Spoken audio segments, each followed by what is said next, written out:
আচ্ছা, আজ আমরা রবার্ট কিওসাকির ওই যে বিখ্যাত বই রিচ ড্যাড পুর ড্যাড সেটার একটা বাংলা সারাংশ নিয়ে একটু গভীর আলোচনা করব। আমাদের চেষ্টা থাকবে এই সারাংশ থেকে আর্থিক সাফল্যের যে মূল ভাবনাগুলো আছে সেগুলোকে একটু মানে খুঁটিয়ে দেখা, প্রচলিত ধারণার বাইরে কিছু জরুরি দিক তুলে আনাই লক্ষ্য। আলোচনার কেন্দ্রে কিন্তু দুটো বেশ ভিন্ন ধরনের মানসিকতা, তাই না? একজন হলেন পুর ড্যাড, বেশ শিক্ষিত কিন্তু সবসময় চাকরির নিরাপত্তা খোঁজেন, আর অন্যজন রিচ ড্যাড, হয়তো প্রথাগত পড়াশোনা অতটা নয় কিন্তু জোর দেন ব্যবসায়িক বুদ্ধি আর এর আর্থিক জ্ঞানের উপর। বেশ ইন্টারেস্টিং কন্ট্রাস্ট, ঠিক তো? আসুন এটা নিয়ে শুরু করি। ঠিক তাই। আর এটাই সবচেয়ে মজার ব্যাপার। মানে কিভাবে এই দুটো একদম আলাদা দৃষ্টিভঙ্গি মানুষের টাকা-পয়সা সংক্রান্ত সিদ্ধান্ত, এমনকি পুরো জীবনযাপনকে প্রভাবিত করে। সারাংশটা পড়লে বোঝা যায় স্কুলের ওই গতানুগতিক পড়াশোনার বাইরে আর্থিক শিক্ষাটা আসলে কতটা দরকারি। যেমন ধরুন পুঁজি মানে ক্যাপিটাল, বা ধরুন ট্যাক্স বা কর কিভাবে কাজ করে, কোথায় বিনিয়োগ করা যায়, ব্যবসা চালানোর নিয়ম-কানুন, এইসব জ্ঞান যে ধনী হওয়ার জন্য খুব জরুরি সেটা সারাংশে পরিষ্কার বলা আছে। হ্যাঁ, একদম। আর এখান থেকেই তো ব্যাপারটা আরও খুলে যায়, আরও আকর্ষণীয় হয়ে ওঠে। সারাংশটা যেমন বলছে, সম্পদ আর দায়ের মধ্যে একটা খুব জরুরি পার্থক্য আছে। অ্যাসেট আর লায়াবিলিটিজ। রিচ ড্যাডের ভাবনাটা কি? সম্পদ হলো সেটাই যা আপনার পকেটে টাকা ঢুকায়। মানে ধরুন বাড়ি থেকে ভাড়া আসছে। ঠিক। আর দায় হলো যা আপনার পকেট থেকে টাকা বের করে নেয়। যেমন একটা দামি গাড়ি, যার পেছনে শুধু খরচ আর খরচ। এই ধারণাটা শুনতে খুব সহজ লাগলেও এর মানেটা কিন্তু বেশ গভীর। এটা আসলে শুধু টাকা জমানো বা খরচ কমানোর গল্প নয়। এটা হলো মানসিকতার বদল, ফোকাসটা পাল্টে ফেলা।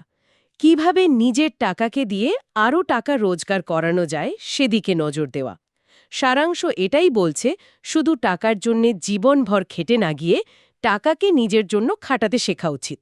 হুম, টাকাকে নিজের জন্য কাজ করানো। হ্যাঁ, ভাবুন তো, কেউ হয়তো কিছু টাকা জমিয়ে এমন কোথাও ইনভেস্ট করলো যেখান থেকে মাসে মাসে কিছু আসছে।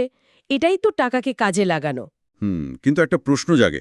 অনেকেই তো ভাবেন নিজের বাড়িটাই জীবনের সবচেয়ে বড় সম্পদ। যদিও কিওসাকির এই সংজ্ঞায় বাড়ি তো সরাসরি টাকা আনে না, বরং মেইনটেন্যান্সের খরচ আছে। সারাংশ কি এই দ্বন্দ্বটা নিয়ে কিছু বলে? দেখুন, সারাংশটা সরাসরি এই তর্কে হয়তো ঢোকে না, কিন্তু মূল দর্শনটা পরিষ্কার করে দেয়। যে জিনিসটা আপনার পকেটে টাকা ঢোকাচ্ছে না, উল্টে বের করে নিচ্ছে, তাকে রিচ ড্যাডের দর্শন অনুযায়ী সম্পদ বলাটা একটু কঠিন। এই ভাবনাটাই কিন্তু আমাদের প্রচলিত ধারণাকে একটু ধাক্কা দেয়। আসলে দেখতে হবে ক্যাশ ফ্লোটা কোন দিকে যাচ্ছে, পজিটিভ নাকি নেগেটিভ। আচ্ছা আচ্ছা, ক্যাশ ফ্লো। হ্যাঁ, আর এর সাথেই চলে আসে ঝুঁকির প্রসঙ্গটা, রিস্ক। পুয়ার ড্যাড সাধারণত ঝুঁকি এড়িয়ে চলেন, নিরাপদ থাকতে চান, কিন্তু রিচ ড্যাড ঝুঁকিকে ভয় পান না। তিনি ঝুঁকিটা বোঝেন, হিসেব করেন, তারপর সিদ্ধান্ত নেন। তার কথা হলো, না বুঝে ঝুঁকি নেওয়াটা বোকামি, কিন্তু ঝুঁকি বিশ্লেষণ করে সুযোগ কাজে লাগানোটাই বুদ্ধিমানের কাজ। ভয় পেয়ে ভালো সুযোগ ছেড়ে দেওয়াটা আসলে আর্থিক উন্নতির পথে একটা বড় বাধা। তার মানে ঝুঁকি এড়ানো নয়, বরং বুঝে শুনে ঝুঁকি নেওয়া। ক্যালকুলেটেড রিস্ক যাকে বলে। চমৎকার পয়েন্ট। একদম। আর এর সাথে সাথেই আসে আয় আর ব্যয়ের ঠিকঠাক ব্যবস্থাপনার কথা, মানে বাজেটিং আর কন্ট্রোল। তবে সবকিছু শেষে চূড়ান্ত লক্ষ্য হিসেবে আর্থিক স্বাধীনতার ধারণাটা কিন্তু খুব গুরুত্বপূর্ণ, ফিনান্সিয়াল ফ্রিডম। এই ব্যাপারে সারাংশের মূল কথাটা হলো, আর্থিক স্বাধীনতা মানে কিন্তু শুধু অনেক টাকা থাকা নয়, বরং যখন আপনার বিভিন্ন অ্যাসেট বা সম্পদ থেকে যে আয় আসছে সেটা আপনার জীবনযাত্রার সমস্ত খরচ চালানোর জন্য যথেষ্ট, তখনই আপনি আসলে আর্থিকভাবে স্বাধীন। ও আচ্ছা, তার মানে শুধু টাকা নয়। না, শুধু টাকা নয়। এর ফলে টাকার চিন্তা থেকে মুক্তি তো মেলেই, তার চেয়েও বড় কথা, নিজের সময়টা নিজের নিয়ন্ত্রণে আসে। এটাই আসল স্বাধীনতা। তাহলে এত আলোচনার পর আমরা কি বুঝলাম? সারমর্মটা কি দাঁড়ালো? আমার তো মনে হচ্ছে মূল বার্তাটা হলো আমাদের আর্থিক চিন্তাধারাটা পাল্টানো দরকার।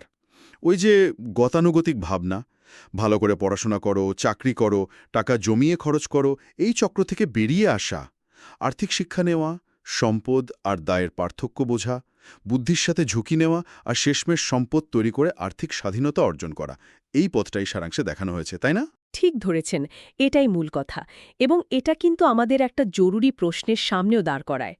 এই বই বা এর সারাংশ তো মূলত টাকা পয়সা মানে আর্থিক সম্পদের কথাই বলছে, কিন্তু এর বাইরে আমাদের জীবনে আর কি কি জিনিসকে আমরা সম্পদ হিসেবে গণ্য করতে পারি।